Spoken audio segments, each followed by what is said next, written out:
السلام علیکم ورحمۃ اللہ وبرکاتہ۔ نحمدہ ونصلی علی رسولہ الکریم وعلی آلہ وصحبہ اجمعین، اما بعد فاعوذ باللہ من الشیطان الرجیم،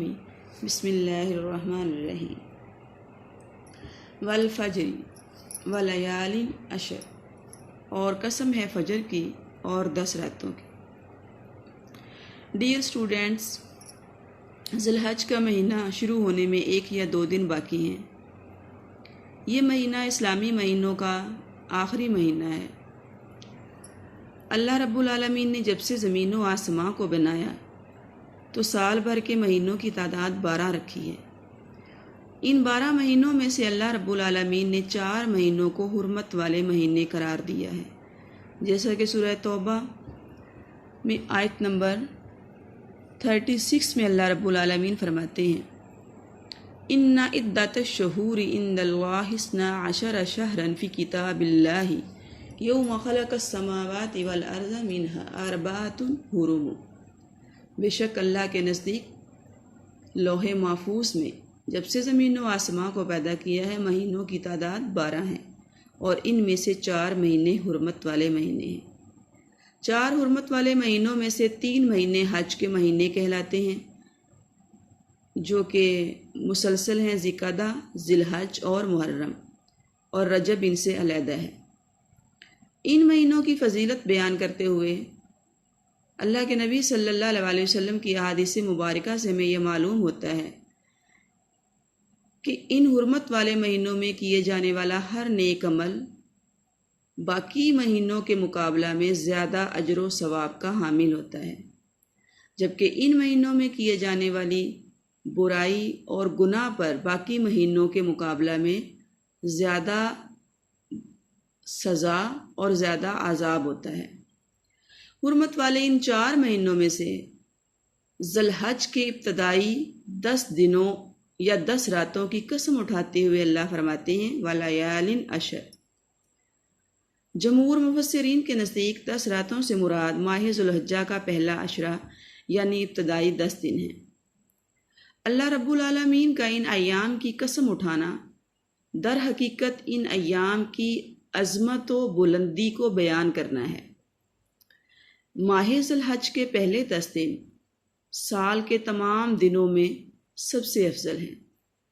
حضرت جابر رضی اللہ تعالیٰ عنہ کی روایت ہے، نبی کریم صلی اللہ علیہ وسلم نے ارشاد فرمایا،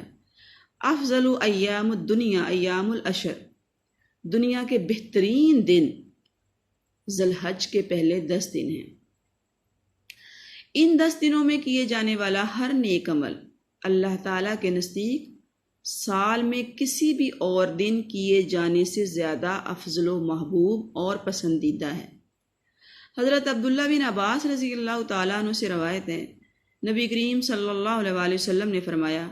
سال بھر کے تمام دنوں میں انجام دیے جانے والا کوئی عمل بھی ذی الحج کے ابتدائی 10 دنوں میں کیے گئے عمل سے افضل نہیں۔ صحابہ اکرام نے عرض کیا، یا رسول اللہ صلی اللہ علیہ وآلہ وسلم، جہاد بھی نہیں؟ تو آپ صلی اللہ علیہ وآلہ وسلم نے فرمایا، جہاد بھی نہیں،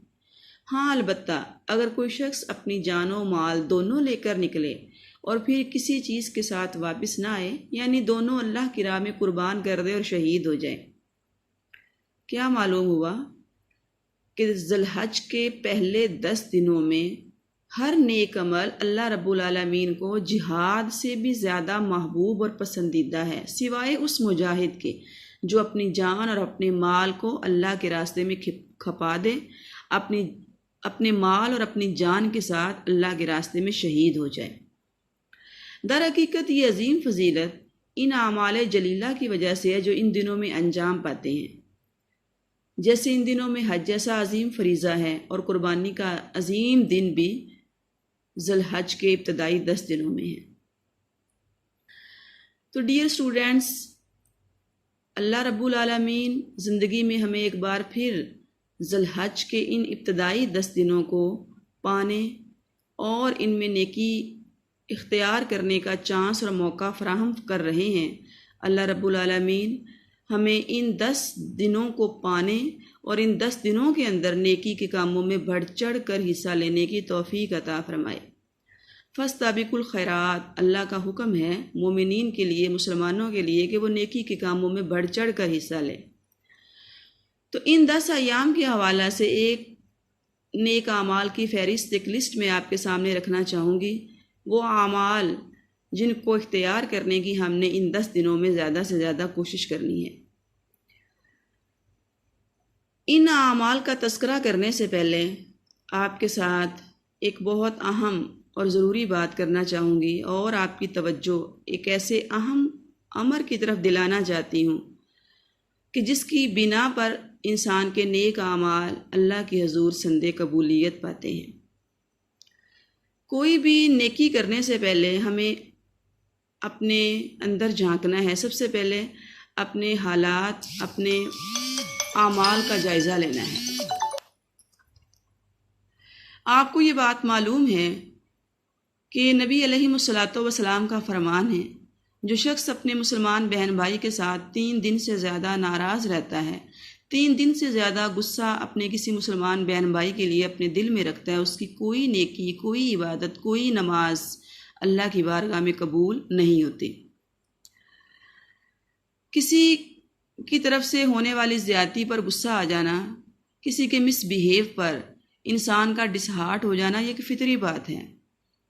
اللہ رب العالمین نے انسان کی اس فطرت کا پورا لحاظ کرتے ہوئے مسلمان کو یہ حق دیا ہے کہ وہ 3 دن تک اپنے مسلمان بہن بھائی سے ناراضگی رکھ سکتا ہے، غصہ رکھ سکتا ہے، لیکن 3 دن گزرنے کے بعد جھگڑے کو طول دیتے ہوئے، معاملے کو مزید آگے بڑھاتے ہوئے ناراضگی کو برقرار رکھنا اور دل میں دوسرے مسلمان کے لیے غصہ رکھنا، یہ حرام ہے اور انسان کے نیک اعمال کی عدم قبولیت کا باعث ہے، یعنی اس کے ساتھ انسان کی کوئی بھی نیکی اللہ کی بارگاہ میں قبول نہیں ہوتی۔ تو آئیے ان 10 دنوں کی سعادت کو حاصل کرنے سے پہلے، ان 10 دنوں میں کوئی بھی نیکی سر انجام دینے سے پہلے ہم اپنے حالات اور اپنے تعلقات کا جائزہ لیں۔ گھر کے اندر بہن بھائیوں کے ساتھ، رشتہ داروں کے ساتھ، دوست احباب کے ساتھ کسی بھی طرح کی کوئی ناراضگی، کوئی ناچاکی اور قطع تعلقی ہے تو فی الفور اس کو ختم کر دیجئے۔ یہ سوچے بغیر کہ میرا اس میں کوئی قصور نہیں، میری طرف سے اس پر کوئی زیادتی نہیں کی گئی، میں اس کے ساتھ بہت اچھی رہی ہوں، میں نے خلوص کا معاملہ کیا ہے، لیکن اس نے آگے سے میرے ساتھ مس بیہیو کیا ہے، لہٰذا صلح میں پہل کرنا میرا نہیں، اس کا بنتا ہے۔ اپنے آپ کو یہ جسٹیفیکیشن دے کر مطمئن نہیں کر لینا کہ میں اس کے ساتھ جتنی بھی نیکی کروں وہ آگے سے میرے ساتھ اسی طرح کا برائی کا ہی معاملہ کرتی ہے، لہٰذا مجھے اس کے ساتھ بہتر تعلقات بنانے، ناراضگی ختم کرنے اور اپنے دل سے غصہ نکالنے کی کوئی ضرورت نہیں۔ اللہ رب العالمین فرماتے ہیں نا، وَالصُّلْحُ خَيْرٌ، صلح نیکی ہے، صلح میں بھلائی ہے، صلح کی بنیاد پر ہی تمام اعمال اللہ کی بارگاہ میں قبول ہوتے ہیں۔ تو آئیے ہم اپنا محاسبہ کریں، اپنا جائزہ لیں اور نیکی کے کام سر انجام دینے سے پہلے اپنے دل کو دوسرے مسلمانوں کے لیے ہر طرح کے غصے، ناراضگی، بدگمانی سے پاک اور صاف کریں، دل میں آنے والی اس میل کو دور کریں اور دل کو صاف اور شفاف کر کے فاستبقوا الخیرات، نیکیوں کے کاموں میں بڑھ چڑھ کر حصہ لیتے ہوئے اللہ کی بارگاہ میں محبوب اور پسندیدہ بنے۔ ان ایام میں جو کرنے والے کام ہیں ان میں پہلے نمبر پر سچی توبہ ہے۔ کوئی بھی ایسا عمل جو ہمارے اندر پایا جائے جو اللہ کی ناراضگی کا باعث بنے تو فی الفور اس کو چھوڑ کر اللہ کے حضور سچی توبہ کرنی ہے، کہ اللہ فرماتے ہیں وَتُوبُوا إِلَى اللَّهِ جَمِيعًا أَيُّهَا الْمُؤْمِنُونَ لَعَلَّكُمْ تُفْلِحُونَ، اے لوگو تم سارے کے سارے فوراً اللہ کی طرف توبہ کرو، اے مومنو تم سب اللہ کی طرف توبہ کرو تاکہ تم کامیاب ہو جاؤ، یعنی کامیابی کا جو سٹینڈرڈ ہے کامیابی کہ اللہ رب العالمین نے توبہ کے ساتھ مشروط کر دیا ہے۔ تو سب سے پہلے ہم نے اپنے اعمال کا محاسبہ کرتے ہوئے، جائزہ لیتے ہوئے اللہ رب العالمین کی نافرمانی اور عدم اطاعت پر مشتمل تمام کاموں سے کنارہ کشی اختیار کرنی ہے اور ان کو آئندہ کبھی بھی نہ کرنے کا اللہ کے ساتھ عزم کرنا ہے۔ ان ایام سے بھرپور فائدہ اٹھانے کا پختہ عزم اور خالص نیت کرنی ہے، یعنی سب سے پہلے سچی توبہ کرنی ہے نمبر 1، دوسرے نمبر پر ایک پختہ ارادہ اور عزم کرنا ہے کہ ان دنوں کے اندر نیکی کے کاموں میں ہم نے رغبت اور شوق کے ساتھ بڑھ چڑھ کر حصہ لینا ہے اور اللہ کی رضا کے لیے ہی تمام نیک اعمال کو سر انجام دینا ہے۔ خالص اللہ کے لیے کام کرنے کی نیت اور نیکی کے کاموں پر ایک پختہ عزم اور ارادہ کرنا ہے۔ لا حول ولا قوت الا باللہ، انسان کے اندر نیکی کرنے کی نہ استطاعت ہے اور نہ ہی گناہ سے رکنے کی اس کے اندر ہمت ہے، مگر یہ کہ اللہ کی بخشی ہوئی توفیق کے ساتھ۔ لہٰذا ہم جو بھی نیک عمل دنیا کے اندر سر انجام دیتے ہیں وہ اللہ رب العالمین کی دی ہوئی استطاعت، دی ہوئی توفیق کی ہی وجہ سے ہوتا ہے۔ اللہ رب العالمین کا یہ مسلمانوں پر احسان عظیم ہے کہ انسان نیکی کا ارادہ کرتا ہے، نیکی کی نیت کرتا ہے، بعد میں ناموافق حالات کی وجہ سے وہ نیکی کے کام کو سر انجام نہیں دے پاتا، تو اس کی نیت پر ہی اس نیک عمل کا پورا ثواب اس کے نامے اعمال میں درج کر دیا جاتا ہے۔ لہٰذا خالص نیت کے ساتھ جب ہم کسی بھی کام کا ارادہ کرتے ہیں تو اس نیک عمل کا ثواب ہمارے نامے اعمال میں داخل کر دیا جائے گا، بھلے بعد میں ہمیں اس نیکی کو سر انجام دینے کا موقع ملے یا نہ ملے۔ اگر وہ نیکی انجام پا گئی تو اللہ رب العالمین اپنے فضل اور کرم سے کئی گنا بڑھا چڑھا کر ثواب ہمارے نامے اعمال میں درج کر دیں گے، اور اگر ہم کسی وجہ سے اس نیکی کے کام سے محروم ہو گئے تو کم از کم نیت کی بنا پر ہم اس نیک عمل پر ثواب اپنے نامے اعمال میں لکھوانے کے قابل ہو جائیں گے۔ نمبر 3، ان ایام کے اندر تمام گناہوں سے بچنے کا اہتمام کرنا ہے۔ جیسا کہ میں نے پہلے بتایا، اللہ رب العالمین نے سال بھر کے مہینوں میں سے 4 مہینوں کو حرمت والے مہینے قرار دیا ہے۔ ان 4 مہینوں کے اندر گناہ پر اللہ کی طرف سے زیادہ ناراضگی کا اظہار کیا جاتا ہے، گناہ کے کام پر اللہ کی طرف سے زیادہ سزا یا زیادہ عذاب دیا جاتا ہے۔ تو 4 مہینوں کے اندر ہی نیکی سے بچنے کا خاص اہتمام کرنا ہے، خاص طور پر ان 10 دنوں کے اندر ہر طرح کے گناہوں سے اپنے دامن کو بچانا ہے۔ نمبر 4، گناہوں سے بچنے کے ساتھ ساتھ فرائض کی پابندی اور نوافل کا اہتمام۔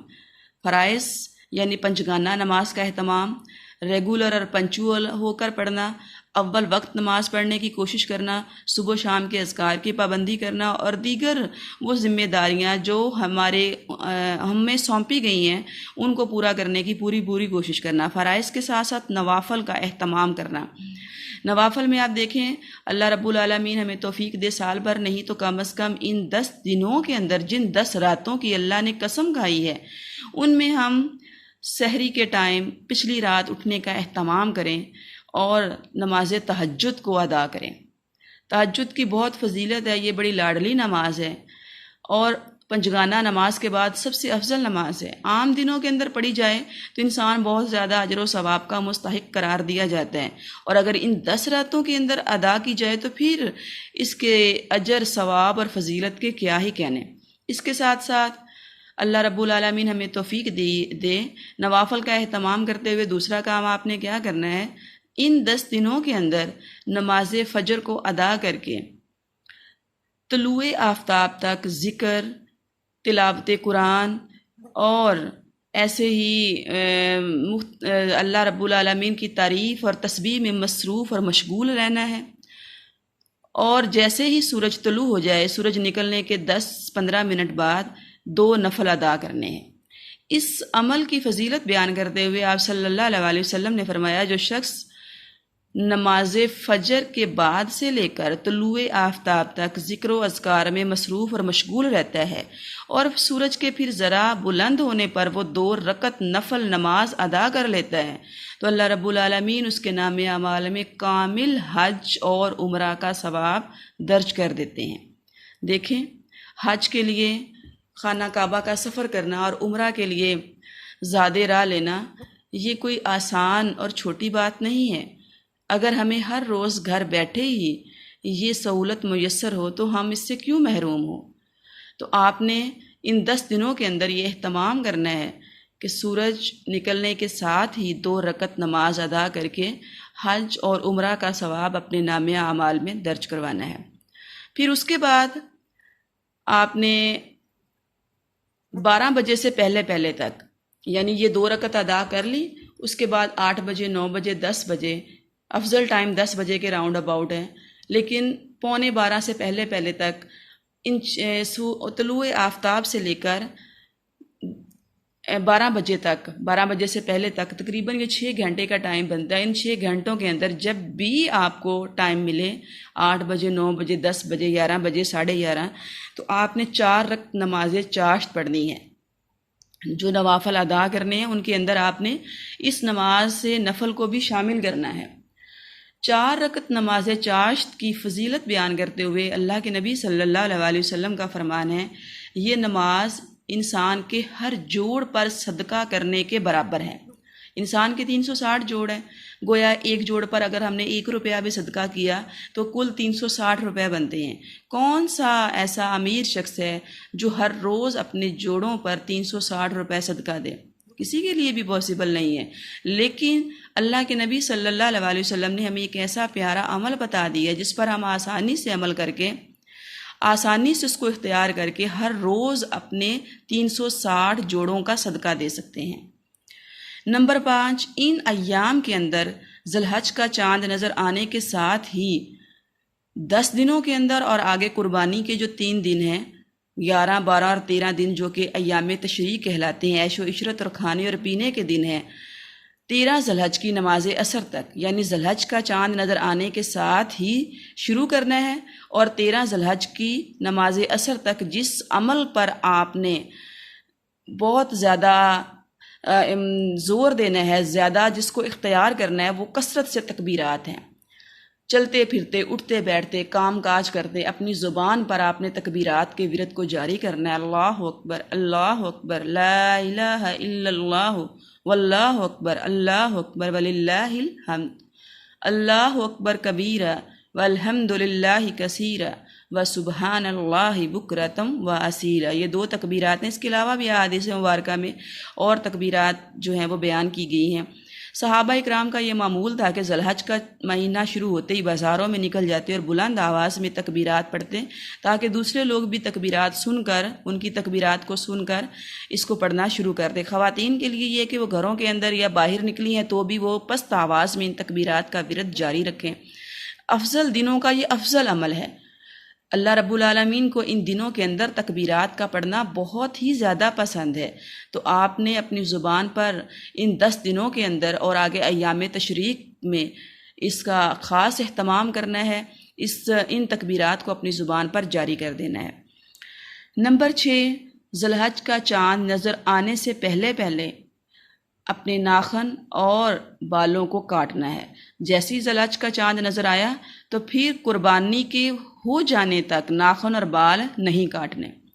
اس عمل کی وضاحت کرتے ہوئے اللہ کے نبی صلی اللہ علیہ وسلم فرماتے ہیں، جو شخص قربانی کرنا چاہتا ہے وہ ذی الحج کا چاند نظر آنے کے بعد اپنے ناخن اور بال نہ کاٹے، اور جو قربانی کی استطاعت نہیں رکھتا اگر وہ بھی یہ عمل کرتا ہے تو اس کے نامہ اعمال میں قربانی کا ثواب درج کر دیا جاتا ہے۔ یہ بھی مستحب عمل ہے۔ اگر کسی ایمرجنسی کی صورت میں ناخن اور بال کاٹنے پڑیں تو کاٹے جا سکتے ہیں، گناہ نہیں ہے، لیکن اگر سنت مطہرہ کو اڈاپٹ کیا جائے اور آپ صلی اللہ علیہ وسلم کے اس عمل کو اختیار کیا جائے تو اللہ کے ہاں یہ بھی بہت زیادہ اجر و ثواب کا باعث ہے۔ نمبر 7، ان دنوں کے اندر روزوں کا اہتمام کرنا ہے۔ 1 ذی الحج سے لے کر 8 ذی الحج تک بھی روزوں کی بہت زیادہ اہمیت اور فضیلت بیان کی گئی ہے۔ حضرت حفصہ رضی اللہ تعالیٰ عنہ فرماتی ہیں، رسول اللہ صلی اللہ علیہ وسلم نے پوری زندگی 4 کام کبھی نہیں چھوڑے۔ ان میں ایک 10 محرم کا روزہ یعنی عاشوراء کا روزہ، دوسرا عشرہ ذی الحج کے روزے یعنی 1 ذی الحج سے لے کر 9 ذی الحج تک، اور تیسرا ہر اسلامی مہینہ کے 13، 14، 15 تاریخ پر روزے رکھنا اور فجر کی 2 سنتیں۔ یہ کام آپ صلی اللہ علیہ وسلم نے کبھی نہیں چھوڑے۔ 9 ذی الحج یوم عرفہ کے روزے کی فضیلت بیان کرتے ہوئے آپ صلی اللہ علیہ وسلم کا فرمان ہے کہ اس روزہ پر اللہ رب العالمین کی طرف سے 2 سال کے گناہوں کو معاف کر دیا جاتا ہے۔ یہ روزہ مسلمان کے 2 سال کے گناہوں کا کفارہ ہے، ایک نیکسٹ ایئر آنے والا سال اور ایک گزشتہ یعنی گزرا ہوا سال۔ نمبر 9، ان 10 دنوں کے اندر صدقہ خیرات کی بہت زیادہ کوشش کرنی ہے۔ صدقہ عام دنوں میں کرنے کی بھی بہت فضیلت بیان کی گئی ہے۔ صدقہ کو اللہ کے نبی صلی اللہ علیہ وسلم نے رد بلا قرار دیا ہے۔ ہر طرح کی آفات، آزمائشوں، تکلیفوں، مصیبتوں سے صدقہ انسان کو بچاتا ہے۔ صدقہ اللہ رب العالمین کے غضب اور غصہ کو ٹھنڈا کرتا ہے۔ انسان اپنے برے اعمال کی وجہ سے جب اللہ کو ناراض کر بیٹھتا ہے تو اس کے بعد صدقہ کر دے تو یہ صدقہ اللہ رب العالمین کی ناراضگی کو ختم کرنے کا باعث ہوتا ہے۔ صدقہ انسان کو جہنم سے بچاتا ہے اور جنت تک پہنچاتا ہے۔ لیکن ان 10 دنوں کے اندر کیا جانے والا صدقہ خیرات باقی دنوں کے مقابلہ میں اللہ کو زیادہ محبوب اور پسندیدہ ہے۔ عید الفطر یا عید الاضحیٰ کے موقع پر آپ صلی اللہ علیہ وسلم خطبہ کے بعد خواتین کی طرف تشریف لے گئے۔ خواتین کو نصیحت کرتے ہوئے آپ صلی اللہ علیہ وسلم نے فرمایا، تم صدقہ زیادہ کیا کرو کہ معراج کی رات میں نے جہنم کے اندر تم عورتوں کو زیادہ عذاب میں مبتلا دیکھا ہے، لہٰذا جہنم کی آگ سے اگر تم خود کو رہا کروانا چاہتی ہو تو پھر صدقہ خیرات میں زیادہ حصہ لیا کرو۔ تو صحابیات نے اللہ کے نبی صلی اللہ علیہ وسلم کے اس فرمان کو سن کر اپنے زیورات اور اپنی قیمتی چیزیں اللہ کے راستے میں وقف کر دیں، اللہ کے راستے میں خیرات کر دیں۔ صحابیات کے اس عمل کو فالو کرتے ہوئے، اس عمل کو دیکھتے ہوئے ہمیں بھی صدقہ اور خیرات، مسکین، محتاج، غریب لوگوں کی مدد کرنے میں ہر طرح کی کوشش کرنی چاہیے، اور عام دنوں کے اندر بھی اور ان 10 دنوں میں خاص طور پر نیکی کے کاموں میں صدقہ خیرات کو شامل کرتے ہوئے اللہ رب العالمین کی رضا اور خوشنودی کو حاصل کرنے کی کوشش کرنی ہے۔ تو ڈیئر اسٹوڈنٹس، مختصر میں نے عشرہ ذی الحج کے حوالہ سے کچھ اعمال آپ کے سامنے رکھے ہیں۔ ان ایام کو کسی بھی طرح کسی فضول اور بیہودہ ایکٹیویٹی میں ضائع نہیں کرنا۔ ان دنوں کی قدر کرتے ہوئے اللہ رب العالمین کی طرف سے اگر ہمیں موقع ملتا ہے، کیونکہ زندگی کا کوئی